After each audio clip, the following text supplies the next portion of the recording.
Yes, puji nama Tuhan. Happy Sunday.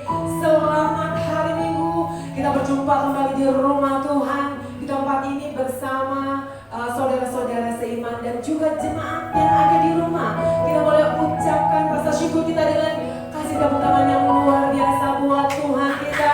Ada berkat yang luar biasa dalam sepanjang kehidupan kita. Siapa yang bersemangat pada pagi hari ini boleh lambaikan tangannya, boleh kasih tos virtual kiri dan kanannya. Kamu nampak luar biasa.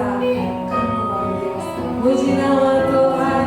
Haleluya, haleluya, haleluya. Kita siap untuk meninggikan namanya. Kita siap untuk memuji namanya. Dia Allah yang suka untuk dipuji. Dan kita anak Tuhan mau menyenangkan hatinya. Mari kita sama mulai ibadah kita ini. Kita naikkan rasa syukur kita, rasa terima kasih kita atas penyertaannya. Thank you Jesus. Terima kasih Tuhan. Haleluya, haleluya. Ku bersyukur padamu Tuhan atas kasih-Mu yang bermazmur bagi nama-Mu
Bapa kami menyatakan kebesaran diri-Mu. Thank you Jesus, thank you Jesus. Terima kasih Tuhan. Mari nyatakan rasa syukur-Mu, rasa terima kasih-Mu. Tuhan penyayang Tuhan, Tuhan kasih sayang Tuhan, Tuhan kemurahan Tuhan, Tuhan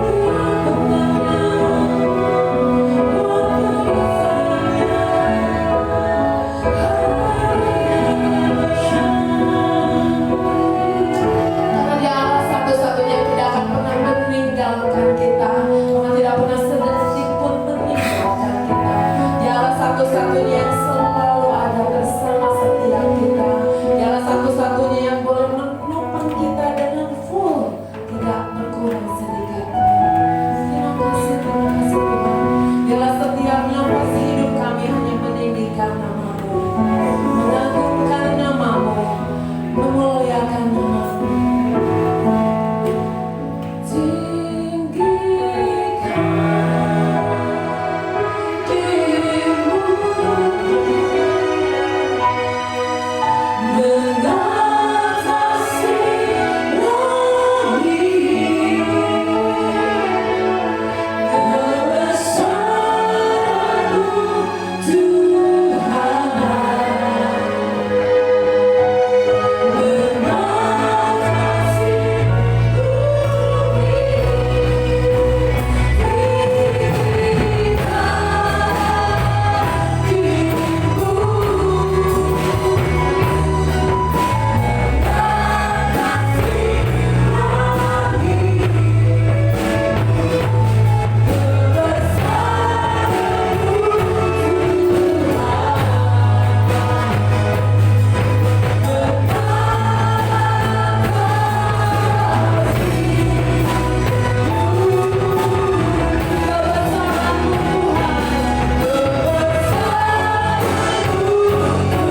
kemuliaan-Mu mengatasi seluruh bumi. Kami mengucap syukur Tuhan, kami siap mulai ibadah kami pada hari ini September 20 Tuhan. Kami siap puji muliakan nama-Mu dan tangkap setiap berkat sukacita kebenaran firman Tuhan pada pagi hari ini. Awal pertengahan pada akhir Tuhan, kami serahkan sepenuhnya ini ke dalam telapak tangan pengasihan-Mu. Hanya di dalam nama Tuhan Yesus Kristus kami berdoa mengucap syukur. Haleluya. Sama-sama percaya katakan amin. Puji nama Tuhan, beri kemuliaan nama Tuhan. Sampai menyatakan kalau kita anak Tuhan, kita berjalan di jalan yang benar, maka kita adalah orang-orang yang benar, orang-orang pilihannya Tuhan. Kasih kemuliaan sekali lagi buat Tuhan kita. Kasih kita kita bernyanyi memuji muliakan nama Tuhan. Kasih tepuk tangan. Jalan hidup orang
sesuai.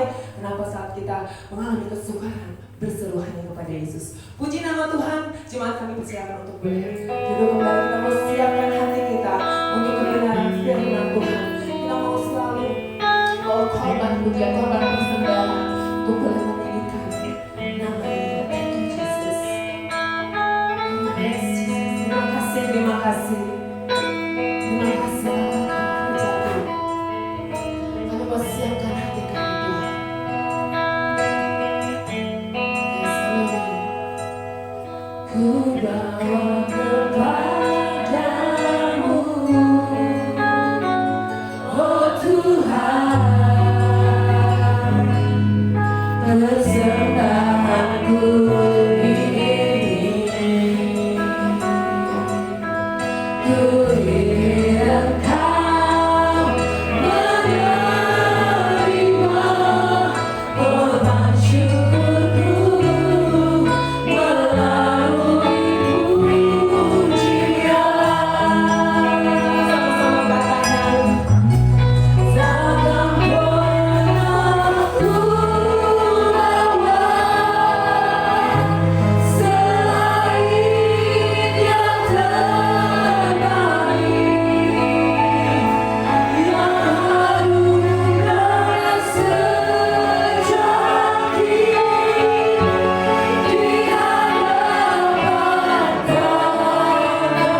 Kamu.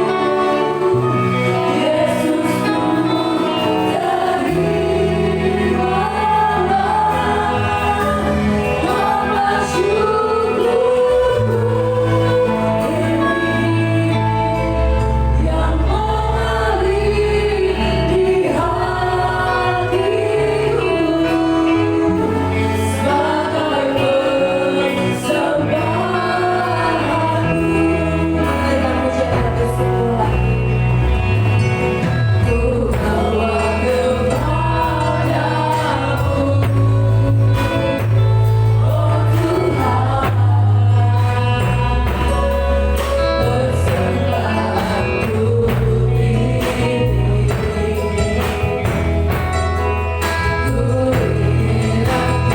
menerima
Ini persembahan kami Tuhan di hadirat-Mu Tuhan.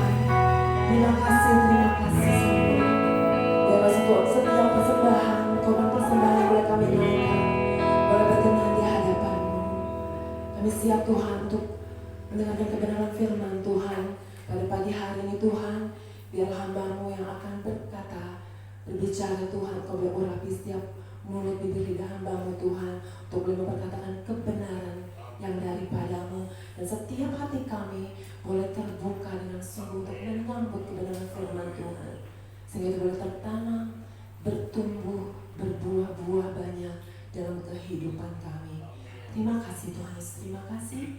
Kami siap tangkap berkat kebenaran firman Tuhan pada pagi hari ini. Hanya di dalam nama Tuhan Yesus Kristus kami boleh mengucap syukur, haleluya. Amin.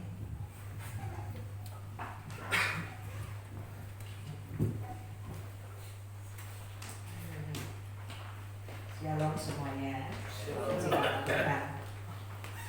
Biar pada pagi hari ini kita semua boleh terbuka pada firman Tuhan. Saya senang sekali ya, di pagi hari yang cerah ini kita masih bisa beribadah dan boleh senantiasa merasakan kebaikan dan pertolongan Tuhan. Semua merasakan kebaikan Tuhan begini ya. Sepanjang hari ini walaupun keadaan masih belum berubah nih ya, bahkan gelombang kedua pandemi masih sudah dimulai nih di Indonesia ini ya. Saya dengar kemarin Israel sudah menerapkan lockdown kembali gitu ya. Jadi gelombang kedua dimulai ya.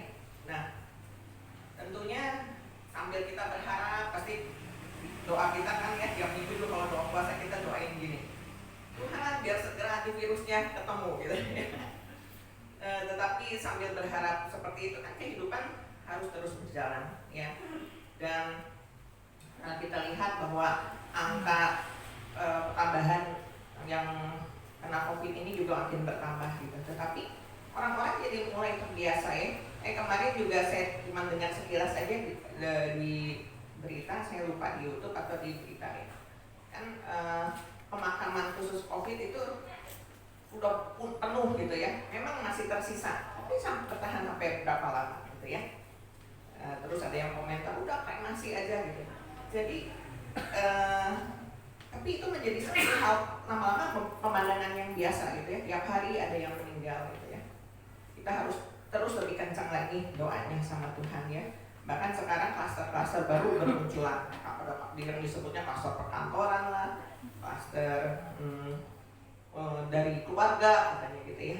Tapi saya percaya seperti firman Tuhan yang siapa yang dengar minggu hari Kamis kemarin bahwa kita harus percaya akan firman-Nya bahwa virus apapun tidak akan kena kepada kita tanpa seizin Tuhan ya. Saya tetap pegang janji firman Tuhan ketika kita juga tetap taat tentunya ya dengan protokol kesehatan, jaga diri, disiplin itu nggak sembarangan hidup. Saya percaya Tuhan yang akan menolong kita semua dan melindungi kita. Amin. Amin. Ya. Nah, selama ibadah offline masih boleh dilakukan, kemarin juga ya ini sekalian dimasukin aja ya. Kemarin Pak Wali Kota mengundang juga para hamba Tuhan berkumpul membicarakan masalah pandemi. Walaupun di Sukabumi ini tetap masih puji Tuhan diizinkan ibadah dilaksanakan, tapi dikatakan tetap protokol kesehatan harus dilaksanakan. Jadi saat ini saya juga menghimbau untuk setiap jemaat nggak boleh ada yang ketinggalan masker, nggak hanya di jalan aja, ke gereja juga harus lengkap masker karena siapa tahu suatu saat pemerintah kan Pak Wali Kota ngadain sidak gitu ya. Tiba-tiba selamat pagi masuk gitu, nggak ada yang tiba-tiba ada yang nggak pakai masker, lupa bawa masker, tidak ada sanksi ya. Oke, puji Tuhan. Nah, biarlah jemaat yang masih sehat dan produktif, kita harus terus berjuang dikatakan, termasuk untuk bisa hadir di ibadah. Jangan jadikan COVID ini sebagai alasan untuk tidak datang. Tapi saya percaya di sini jemaatnya begitu rindu ya, bahkan menunggu kapan nih bisa ibadah normal lagi. Tetapi tetap terus jaga kesehatan ya. Saya juga sebetulnya kangen nih sama yang oma-oma yang udah tua, makanya kemarin juga sempat nyempetin ya untuk membesuk gitu ya, walaupun nggak bisa setiap minggu gitu. Ada perasaan bukan khawatir, tetapi kan harus tetap jaga ya, karena kan yang lansia juga harus dikatakan lebih riskan katanya terkena, jadi tetap harus waspada. Nah, saat pagi hari ini saya mau men-sharingkan tentang apa ini? Excuse me, biasanya kalau excuse me itu apa ya? Permisi gitu ya, tetapi ini hubungannya adalah excuse me itu mohon dimaafkan, saya mohon dimaafkan gitu ya. Excuse me, ada apa di balik excuse me ini? Kita akan baca terlebih dahulu di dalam Lukas 14 ayat 15 sampai yang 24. Dan untuk mempersingkat waktu saya nggak bacakan dulu seluruhnya, tapi saya akan bahas per bagian ya. Lukas 14 ayat 15 sampai yang ke-24. Saya akan bacakan dulu ayat 15 sampai yang ke-17. Perumpamaan tentang orang-orang yang berdalih. Mendengar itu berkatalah seorang dari tamu-tamu itu pada Yesus, "Berbahagialah orang yang akan dijamu dalam kerajaan Allah." Tetapi Yesus berkata kepadanya, "Ada seorang mengadakan perjamuan besar dan ia mengundang banyak orang. Menjelang perjamuan itu dimulai, ia menyuruh hambanya mengatakan kepada para undangan, 'Marilah, sebab segala sesuatu sudah siap.'" Saudara, jika seseorang mengadakan pesta, anggap saja pesta perjamuan nikah, ya. Biasanya orang yang mempersiapkan perjamuan nikah mempersiapkannya nggak dadakan. Jauh-jauh hari sudah dipersiapkan, undangan sudah dipersiapkan, disebarluaskan. Demikian juga siapa yang mau diundang biasanya dipilih. Nggak semua orang diundang, ya, dipilih. Oh, ini teman dekat. Terus biasanya tergantung budget ya. Oh, siapa aja ini yang mau diundang gitu. Tapi di sini dikatakan perjamuan besar, berarti yang diundang lebih banyak orang. Dan saya percaya undangannya nggak dadakan, pasti sudah disebarluaskan, dikasih tahu, oh nanti hari kapan ya, tanggal sekian datang ya ke pestaku gitu ya. Nah, ini dikatakan tadi ini latar belakangnya begini. Tuhan Yesus waktu itu lagi dijamu makan sama orang-orang Farisi dikatakan. Dan kemudian ada salah seorang yang bilang, "Berbahagialah orang yang dijamu di kerajaan Allah." Kemudian Tuhan Yesus menceritakan tentang perumpamaan ini. Ada perjamuan besar dikatakan, banyak orang yang diundang. Nah, pada hari hanya dikatakan tadi di ayat 17, "Marilah, sebab segala sesuatunya sudah siap." Udah disiapkan semuanya, ya. Oh, nanti yang datang sekian, tempatnya udah diatur gitu. Dia berkata sama hambanya, "Sekarang ingetin," gitu loh ya. Bukan maksudnya diundang, udah diundang pasti, tapi diingetin tuh yang diundang supaya datang gitu. Nah, tetapi apa yang terjadi? Kita akan baca di ayat 18 sampai yang ke-20. Tetapi mereka bersama-sama meminta maaf. Yang pertama berkata kepadanya, "Aku telah membeli ladang dan aku harus pergi melihatnya. Aku minta dimaafkan." Yang lain berkata, "Aku telah membeli 5 pasang lembu kebiri dan aku harus pergi mencobanya. Aku minta dimaafkan." Yang lain lagi berkata, "Aku harus kawin. Aku baru kawin.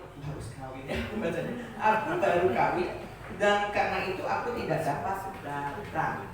Nah, ya, ada yang harus kawin, jadi harus kawin ya. Baru kawin dikatakan ya. Ada yang baru kawin, ya. Kita percaya yang diundang itu banyak, ya. Mungkin ratusan orang gitu, karena ini perjamuan besar, ribuan orang, mungkin nggak hanya cuma 3 orang tadi. Tetapi kenapa cuma 3 hal tadi yang diungkapkan? Yang pertama, kedua, ketiga gitu ya. Karena ada terkandung maksud di dalamnya. Saya percaya, tetapi kan di sini dikatakan yang diundang sama-sama nggak datang gitu, ya. Diingetin sama hamba-hambanya, datang nggak pada datang gitu. Nah, 3 hal ini yang diungkapkan. Dan di situ ada perkataan mohon dimaafkan. Saya baca di terjemahan bahasa Inggris, di bahasa Inggrisnya dikatakan please excuse me, gitu ya. Nah,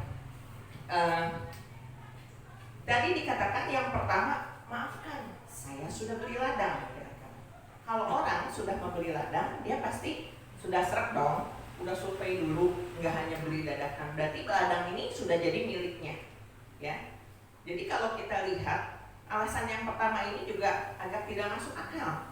Dia bisa mengecek ladang itu besok-besoknya, karena ladang itu sudah dibeli sebetulnya, sudah menjadi hak miliknya.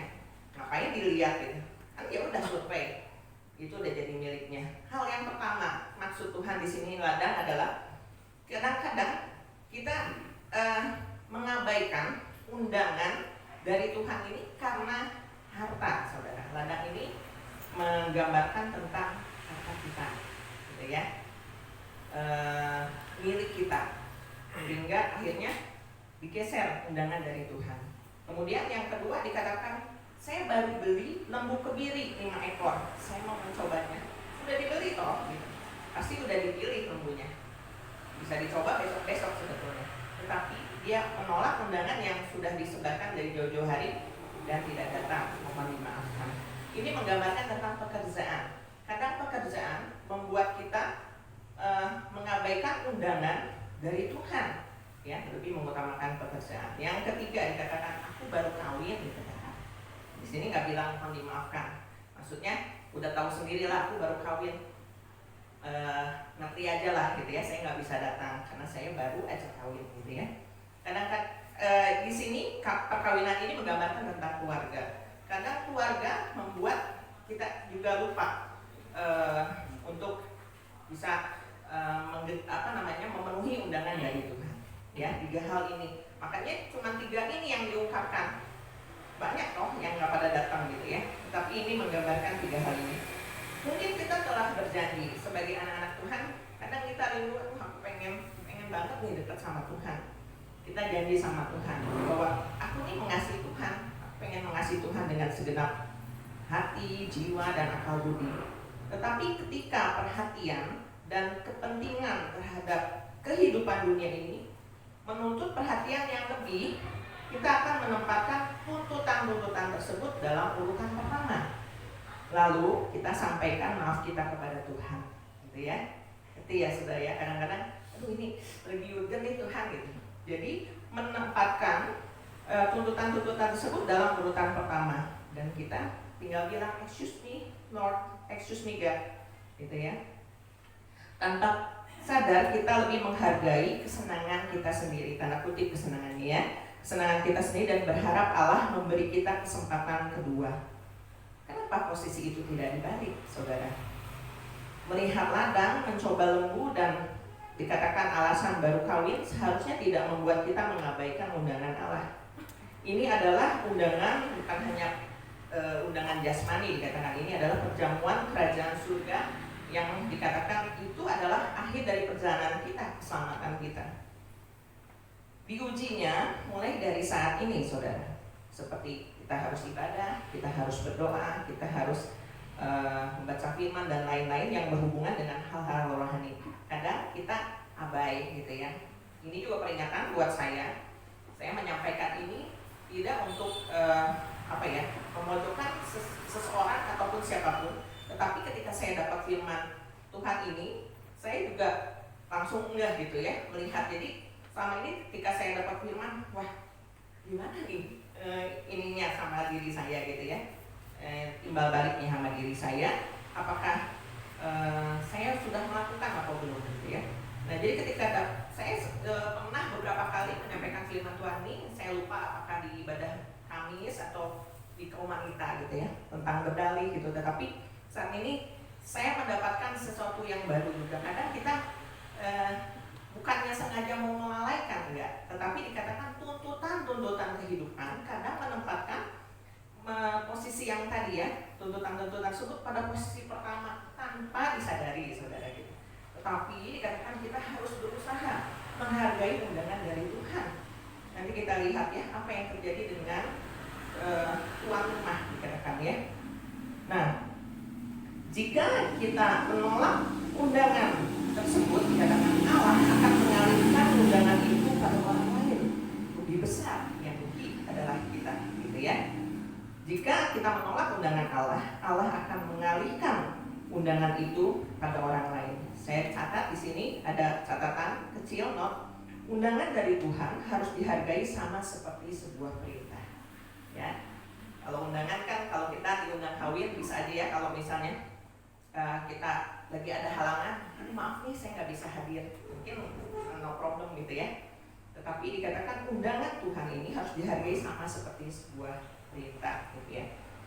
Pesta dikatakan sudah siap, sekalipun yang diundang tidak datang, pesta tetap berlanjut, saudara. Kita akan baca di ayat 21, dikatakan, maka kembalilah hamba itu dan menyampaikan semuanya itu kepada tuannya. Lalu murkalah tuan rumah itu dan berkata kepada hambanya, pergilah dengan segera ke segala jalan dan lorong kota, dan bawalah kemari orang-orang miskin, dan orang-orang cacat, dan orang-orang buta, dan orang-orang lupa. Saudara, seharusnya nggak jadi masalah yang nggak datang, ya udah paling kesel aja ya. Kalau kita misalnya undang orang nggak datang, ada perasaan sedih atau mungkin ya nggak datang gitu, biasanya paling kecewa aja gitu ya. Tetapi di sini tuan rumah murka. Kenapa begitu murka? Karena ini melambangkan perjamuan terakhir dikatakan. Itu yang membawa umat manusia kepada keselamatan. Kok itulah gitu, ya. Kalau seseorang gini ya, saudara, kalau perjamuan pesta pernikahan kan jarang-jarang diadakan ya. Kalau misalnya anak udah mulai besar nih, kayak Pak Bambang nih bentar lagi mungkin ya mau menikahkan anak gitu ya. Kan nggak tiap tahun diadakan atau tiap minggu diadakan.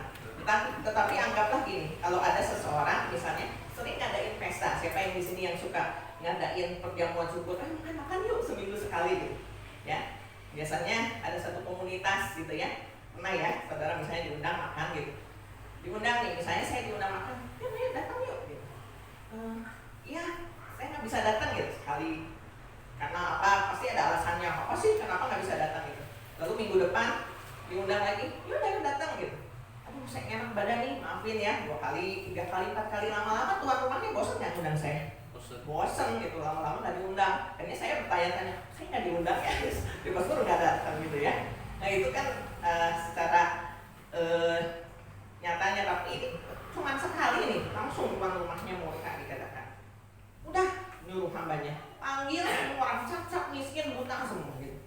Jadi yang tadinya dipilih gitu ya, Tuhan alihkan kepada yang lain. Jadi yang rugi yang tadinya diundang ya. Nanti kita lihat ayat selanjutnya di ayat 22 dan 23. Kemudian hamba itu melaporkan, Tuan, apa yang Tuhan perintahkan itu sudah dilaksanakan. Dipanggil semua orang-orang yang cacat, senang dong ya. Mereka diundang ke perjamuan yang besar. Nah tapi dikatakan sekalipun demikian masih ada tempat nih. Undangnya misalnya 1000, baru datangnya nih udah ditarik-tarikin dari lorong ini 700 orang misalnya gitu, masih ada tempat dikatakan. Lalu kata Tuhan itu kepada hambanya, pergilah ke semua jalan dan lintasan dan paksalah orang-orang yang ada di situ masuk, karena rumahku harus penuh. Apa maknanya saudara? Dikatakan pokoknya udah disiapin tempatnya harus penuh dikatakan. Tapi bukan orang-orang yang tadi diundang terus menolak ya, tapi tarik dan dikatakan ada kata paksa saudara. Ya, jangan abaikan undangan Tuhan kalau iya ada kesempatan. Kalau tidak, jika dikatakan pesta tersebut telah penuh, maka orang-orang yang tadi diundang terus berubah pikiran, datang aja deh, tentu tidak akan mendapat tempat. Apa warningnya buat kita semua? Ya, ada 2 hal saja yang saya mau sampaikan saat pagi hari ini. Dikatakan kasih kita tidak boleh menjadi dingin, saudara. Kasih kita tidak boleh menjadi dingin. Kita akan baca di dalam Matius 24 ayat 12 dan 13. Matius 24 ayat 12 dan 13. Dan karena makin bertambahnya kedurhakaan, maka kasih kebanyakan orang akan menjadi dingin. Tetapi orang yang bertahan sampai pada kesudahannya akan selamat. Di saat-saat seperti ini dikatakan kita butuh perjuangan yang lebih. Saudara merasakan perjuangannya harus lebih, makin hari harus makin lebih baik ya. Apalagi di masa sekarang ini yang udah jadi kepala rumah tangga berpikir lebih keras, gimana nih saya mau mencukupi kebutuhan hidup keluarga saya. Jauh lebih keras, merasakan ya yang bapak-bapak yang punya keluarga, wah dagang makin sepi gitu. Gimana nih Tuhan? Di satu sisi ini bukan bertolak belakang dengan iman, enggak, ada pergumulan gitu. Iman kepada Tuhan, terus saya mesti memenuhi juga gitu. Bahkan sampai kalau udah makan aja syukur gitu, puji syukur gitu ya. Nah tetapi saudara, kita nggak boleh patah semangat, nggak boleh menjadi tawar hatinya, menjadi dingin dikatakan. Bukan hanya sekedar perjuangan jasmani saja, tetapi kita harus perhatikan perjuangan secara rohani. Bagaimana kita bisa bertahan sampai kesudahannya. Kita merasakan bertahan secara jasmani aja, karena kita punya pergumulan yang sangat berat. Tetapi yakin saudara, kalau saudara tadi dikatakan mengutamakan undangan Tuhan dalam arti seperti ini ya, di dalam ibadah, doa saudara nggak ditinggalkan, baca firman Tuhan saudara nggak ditinggalkan, Tuhan tuh nggak tinggal diam. Telinganya lo terus mendengar ya, dan tangannya dikatakan tidak kurang panjang untuk menolong saudara. Bukan dengan cara kita. Kadang kita kan berpikir kalau kita misalnya butuh uang atau apa, wah kayaknya sih itu bisa nolong nih, gitu ya. Itu pikiran kita, saudara. Tetapi, saudara, Tuhan tuh punya cara yang luar biasa yang kadang kita nggak bisa pikirkan, ya. Nggak bisa kita pikirkan aja, nggak bisa tebak. Asal hati kita ini terus tertuju sama Tuhan. Kalau udah nggak fokus ya, gimana nih buat biaya hidup kesana deh, minjem kesana, minjem kesini gitu. Akhirnya undangan Tuhannya dilupakan. Baca firman udah, buat apa saya baca firman, berdoa aja rasanya tawar gitu. Ibadah aja melangkahkan kaki berarti. Itu berarti kan saudara sudah menempatkan tuntutan-tuntutan tadi di posisi pertama, Tuhannya di simpan gitu ya, artinya di nomor sekian gitu saudara. Dan itu akan membuat kasih menjadi dingin saudara, dikatakan. Kedurhakaan itu bukan hanya gini ya, anak melawan orang tua durhaka gitu, tetapi mengabaikan undangan Tuhan juga lama-lama membuat kehidupan kita akan menjadi orang-orang yang durhaka, dikatakan. Orang durhaka berarti orang yang tidak taat gitu ya, dibilangin nggak taat gitu. Dan itu akan membuat kasih menjadi dingin. Jadi hati-hati saudara ya, kita harus bertahan sampai kesudahannya, memelihara supaya kasih ini nggak jadi dingin sama Tuhan terutama saudara ya. Karena sebetulnya gampang melihat gitu ya, kalau kita misalnya ini melatih kita semua ya, iman kita dalam hidup kan kita ketemu banyak masalah ya, kadang kita bisa selek sama orang gitu, kita tersinggung gitu, kita menjadi marah. Tetapi sebagai anak-anak Tuhan yang dipenuhi firman Tuhan, hal-hal tersebut akan membuat kita terasah, dikatakan lebih dewasa lagi. Jadi kalau masalah itu datang, kita siap dan nggak jadi orang yang udahlah, gue mah nggak suka sama dia gitu, benci. Berarti hati kita belum pulih, saudara. Hati-hati, itu akan membuat kasih kita menjadi dingin. Fokusnya sama Tuhan aja, Dia yang bisa menjambah hati kita semua. Kita nggak bisa, misalnya ada orang yang menyakiti kita udah sakit, hati kita udah luka banget gitu. Itu yang bisa nyembuhin Tuhan. Enggak kita misalnya pura-pura ya udah, aku maafin kamu, masih sakit gitu ya. Tetapi Tuhan yang bisa menyembuhkan kita. Hati-hati saudara, kalau kita tidak, maksudnya bertindak sesuai dengan keinginan kita, tidak dikatakan mengabaikan undangan Tuhan, ya udah cara aku aja gitu ya.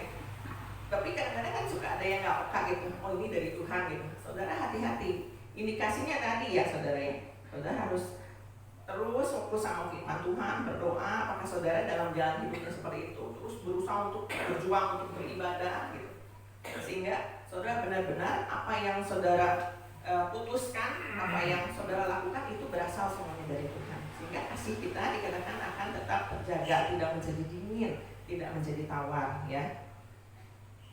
Bisa terjadi ketika kita terus menolak undangan Tuhan, dikatakan ya akhirnya Tuhan bukan Tuhan bosan sih, ya kamu dikasih tahu diabaikan gitu. Akhirnya kan yang tadi saya bilang ya, lama-lama bosan ya udah dah gitu ya, mau-maumu gitu. Kita ada lagu yang mau-maunya Tuhan, itu susah loh. Kita lagi nyanyiin lagu mau Tuhan deh gitu, mudah menyanyikannya. Tetapi benarkah dalam kehidupan kita seperti itu, atau mau-maunya gue gitu ya? Bukan mau-maunya Tuhan, mau-maunya gue gitu, mau-maunya aku aja gitu ya. Tetapi kita mau belajar bahwa benar-benar hidup kita ada di dalam pimpinan Tuhan, tidak menolak undangan Tuhan gitu ya. Nah, yang kedua dikatakan, kita jangan kehilangan relasi kita dengan Allah. Kita baca di dalam Kolose 3 ayat 2. Jangan kehilangan relasi dengan Allah. Kolose 3 ayat 2. Pikirkanlah perkara yang di atas, bukan yang di bumi. Loh, Tuhan, saya kan masih hidup di bumi. Saya masih butuh uang, masih butuh makan. Benar, saudara. Tetapi dikatakan kita harus memikirkan juga perkara yang di atas. Karena ketika kita melihat ke bawah, yang ada di bumi, yang di atas nggak dilihat gitu ya saudara. Itu Tuhan tadinya, nih aku udah nyiapin berkat, kamu melihatnya ke bawah dulu, ya gimana nih? Udah kayak lain gitu saudara. Tapi pikirkanlah perkara yang di atas. Karena di ayat pertama dikatakan, carilah perkara yang di atas, di mana Kristus ada, duduk di sebelah kanan Allah. Di atas Kristus ada, ya saudara ya. Kita nggak akan kuat berjalan sendiri di dalam dunia ini. Terlalu banyak persoalan kehidupan, bukan berarti jadi orang Kristen enak ya kok.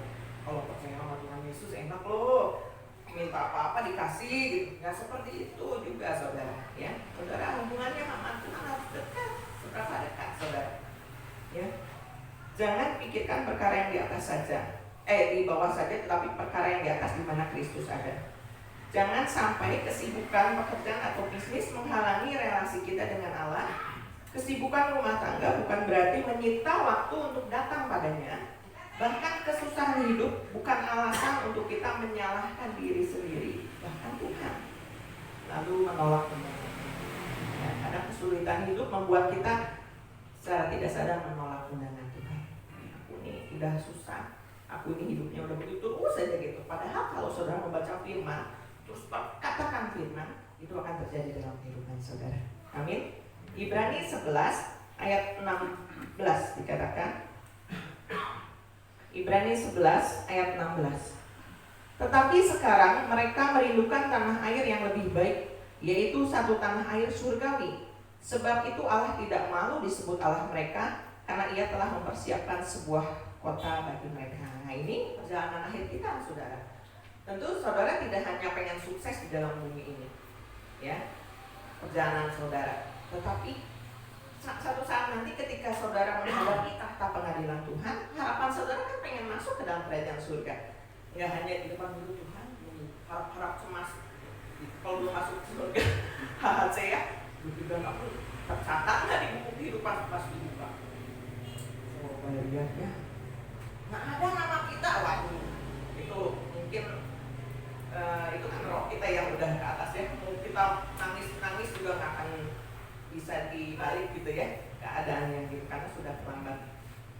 Saudara, kalau saudara nanti baca Ibrani 11 itu tentang iman saudara ya. Di bawah banyak perjalanan atau tokoh-tokoh yang dikatakan hidup dalam iman, termasuk Abraham, Musa dan lain sebagainya. Tetapi saya ambil beberapa saja. Seperti Abraham dikatakan, dia disebut bapak orang yang percaya.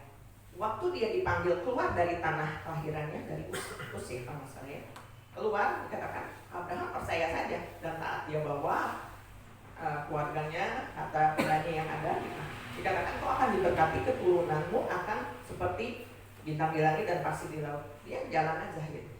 Tetapi akhirnya dia nggak masuk ke tanah yang dijanjikan ya, karena meninggal di perjalanan. Tetapi sampai sekarang kan namanya tetap disebut. Bukan berarti hidup dia gagal, enggak saudara. Hidup ini butuh perjuangan. Kita nggak tahu nanti Tuhan panggil kita di titik mana gitu. Tetapi saudara harus berjuang. Saudara harus menghasilkan karya buat kemuliaan nama Tuhan. Saat ini usia saudara berapa? Ya, ada yang 70, 80, mungkin 40, 20, bahkan ada yang masih muda ya, anak-anak gitu. Kita nggak tahu di titik mana kita dipanggil Tuhan. Tetapi kita nggak usah pikirin itu, kita maju ke depan sama seperti Musa. Dia juga kan nggak membayangkan ya, itu udah rencana Tuhan. Harusnya dia mati, tetapi atas perkenanan Tuhan dia dipalitin gitu ya, dibuang ke sungai, ditemukan sama putri Firaun. Tapi kan setelah dewasa dia keluar dari istana itu, karena dikatakan dia dipakai Tuhan untuk membawa bangsa Mesir keluar. Bangsa Israel keluar. Aku bolak-balik ya hari ini. Bangsa Israel keluar dari Mesir, gitu ya. Nah, ada rencana Allah yang Tuhan ingin kita kerjakan, saudara. Dan Musa menangkap itu, Abraham menangkap itu, dan yang lain sebagainya. Walaupun proses berjalan mereka nggak mudah, Musa juga nggak mudah. Sampai dia lagi dikatakan, ayo bilang sama Firaun, Tuhan Allah, aku tuh nggak ada yang ngomong. Nah, mulai dari situ loh, gitu ya. Musa ini lemah, demikian juga Abraham. Kemudian siapa lagi ya, Yusuf, gitu ya, harus dipenjara. Perjalanannya kan nggak mudah. Kita kan mungkin ngeliat, wah, karena udah ada ceritanya Yusuf jadi raja, diberkatin gitu. Aku juga mau diberkatin ya. Tapi prosesnya, saudara, kadang kita nggak mau lewatin, gitu ya. Jadi kita harus dikatakan nggak boleh meninggalkan atau kehilangan relasi dengan Allah. Ya, harus menjaga relasi dengan Allah. Dua saja, saudara. Kita harus menjaga supaya kasih ini nggak menjadi dingin, tapi harus berjuang, bertahan sampai kesudahannya. Apapun yang terjadi Tuhan, kita punya sikap seperti Sadrah, Mesah, dan Abednego. Ya, itu luar biasa, dikatakan walaupun Allah nggak menolong kami tetap percaya kepada Tuhan. Luar biasa itu, lagi mau masuk ke dapur perapian dan mereka ditolong. Itu istilahnya ya udahlah, nyawa diserahkan gitu. Apakah kita sama ini bisa bersikap demikian? Mungkin belum tentu ya. Utang dulu Tuhan, jangan dipanggil dulu ya. Tanggungan saya masih banyak, saya juga pengen jalan-jalan dulu. Mungkin yang belum nikah, saya pengen nikah dulu gitu. Nikah juga nggak gampang saudara ya.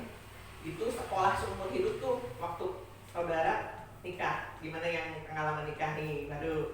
Nah, yang baru-baru kasih anak Pak Surya nih, ya berjuang kan? Ya nggak hanya kita aku cinta kamu gitu, nggak apa-apa sepiring berdua lama-lama ya. Kan pasti istri kita, Pak, ayo dong, gitu ya, hasilkan yang lebih banyak lagi, nggak hanya cukup sepiring berdua, misal seperti itu ya. Itu tuh menikah tuh perjuangan, nggak hanya sekedar cinta kamu gitu, kita bikin keturunan juga nggak seperti itu saudara. Itu harus dipersiapkan benar-benar ya. Dan nanti di keluarga tuh banyak sekali masalahnya ya. Udah yang punya anak gitu, mengalami anaknya sendiri juga punya masalah lagi gitu. Jadi masalah tuh akan terus ada gitu ya. Tetapi jangan pernah kita kehilangan relasi dengan Tuhan dan kehilangan kasih kita gitu ya. Oke saudara, saya cuma mau mengakhiri seperti ini saudara. Tadi dikatakan Allah kan yang diundang mau atur, terus cari yang lain gitu ya, bawa supaya tempatku penuh. Itu dengan cara Allah. Orang yang nggak mau diundang ya udah gitu, bukan berarti pestanya usai. Tuhan kalau misalnya Yuni kamu dipakai yang begitu, terus aku menolak, terus pekerjaan Tuhan udahan gitu, hello, tidak ya saudara ya. Tuhan bisa pakai dikatakan batu apapun juga untuk memuliakan nama Tuhan.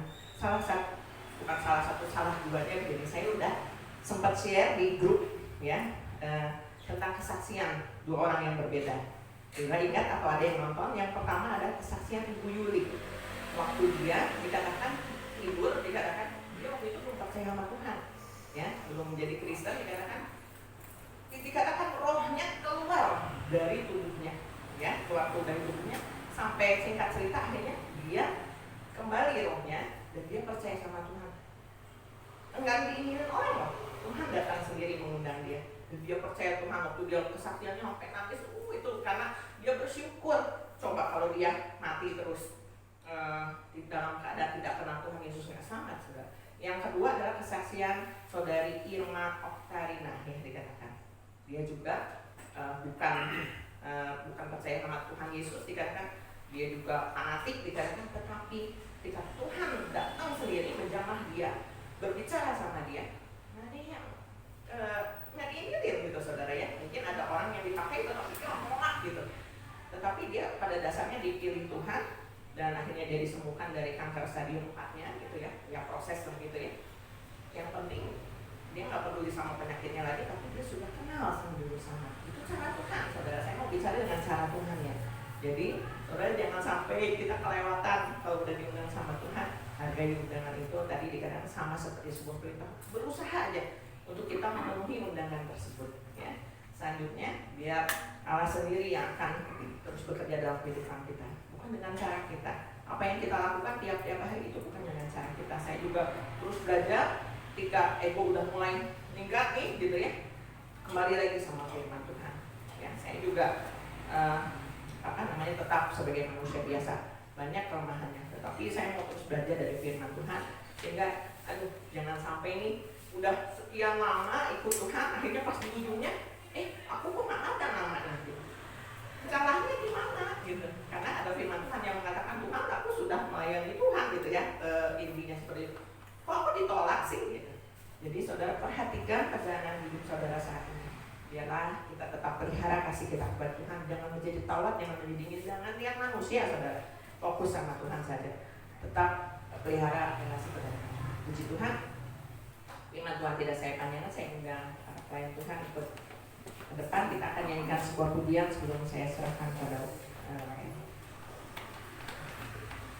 dan sebelum kita menerima doa berkat ya. Saudara harus tetap pegang teguh. Saudara yang pacaran pernah Dan sekarang kan zaman surat cinta ya, tapi mungkin mereka ya.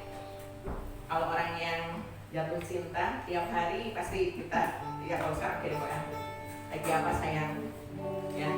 Sebisa mungkin kita akan menyenangkan hati pasangan kita atau pacar kita. I love you honey, I love you dear, ya. Tapi kalau udah rumah tangga juga harus dipelihara ya. Jangan gimana lu? Gitu. Tetap harus dipakai, jangan harus kita pacaran juga, ya. Jadi kalau yang udah nggak biasa, terapin lagi. Gimana sayang, gitu ya. Kamu udah makan belum sayang? Nah, kita kepada Tuhan juga seperti itu ya. Jadi nggak boleh selewat gitu. Udah lama ikut Tuhan, jadi Tuhan udah tahu lah doa saya gitu. Ya, 1 menit juga cukup gitu ya. Tapi Tuhan ingin, Tuhan tahu gitu. Kadang kita bilang Tuhan tahu ini gitu, saya nggak usah datang lama-lama sama Tuhan. Tapi Tuhan ingin kita datang sungguh-sungguh sama Tuhan, mengatakan I love you Jesus. Ya, aku suka dengan kebenaran. Aku suka mau merenungkan firman-Mu. Itu akan menunjukkan hati Tuhan. Katakan ujian ini dengan semangat kata Yesus kau kebenaran. Yesus kau kebenaran yang menyelamatkanku. Kau memberikanku hidup dan pengharapan. Hanya Yesus yang memberi hidup dan pengharapan. Amin. Ku ikut kehendak-Mu.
jauh dari Tuhan.